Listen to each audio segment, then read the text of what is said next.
उन्होंने कंपनी से कोई लोन लिया 1 करोड़। मिस फरियाल के अकाउंट में 1 करोड़ की ट्रांजैक्शन हुई है। शादी पे जाओगी? हाँ। नहीं, कोई लोन तो नहीं लिया।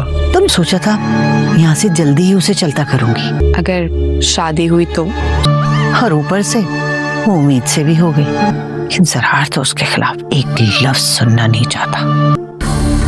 उम्मीद खत्म भी तो हो सकती है,